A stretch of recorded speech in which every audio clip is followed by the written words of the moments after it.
কৃষ্ণ সম্পর্কে বললেন যে কৃষ্ণ অর্জুনকে উপদেশ দিচ্ছে, যেহেতু কৃষ্ণের কথা বলছেন যে সে হিন্দুদের জন্য রোল মডেল।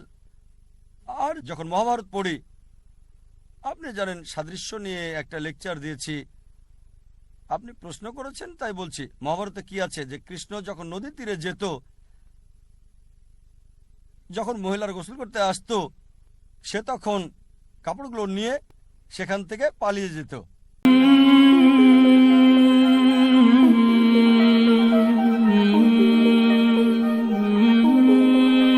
কি জন্য? ভালোবাসা নাকি অসৎ উদ্দেশ্য? কারণ সে ঈশ্বর, সে পারে।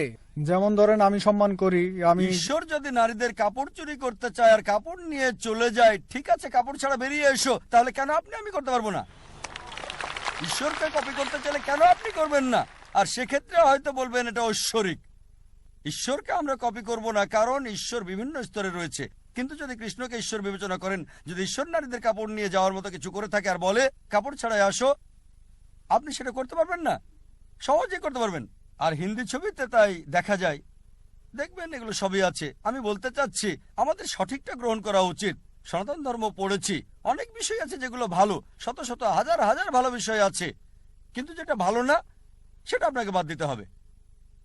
আমি একটা লেকচার দিয়েছি ইসলাম ও হিন্দু ধর্মের সাদৃশ্য নিয়ে। এখন কৃষ্ণ সম্পর্কে বলছেন, ভালোবাসা আর লোভ নিয়ে বলছেন। কৃষ্ণের অনেক কিছুই আমি সমর্থন করি, কিন্তু সব কিছু না।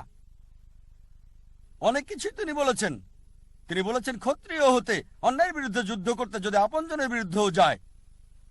তিনি এটা বলেছেন ভগবদ গীতায় 2:31। একই কথা আছে কোরআনে সূরা নিসা অধ্যায় 4 আয়াত 135-এ, যে ন্যায়ের পক্ষে যুদ্ধ করো। যেহেতু আল্লাহ সুবহানাহু ওয়া তাআলা দেখছেন, যদি এটা তোমার বিরুদ্ধে যায়, আত্মীয়দের বিরুদ্ধে যায়, তোমার বাবা মার বিরুদ্ধে গেলেও আল্লাহ উভয়কে রক্ষা করেন। তাই তার কথা যদি কোরআনের সাথে মিলে, আমার ঈশ্বরের কথার সাথে মিলে, আমি মানব। কিন্তু সবকিছুই মানব না। আমি জানি কোরআন ঈশ্বরের বাণী, আর এ কারণেই আমি বলি এটা হলো ফুরকান। ফুরকান হলো সত্য মিথ্যার পার্থক্যকারী।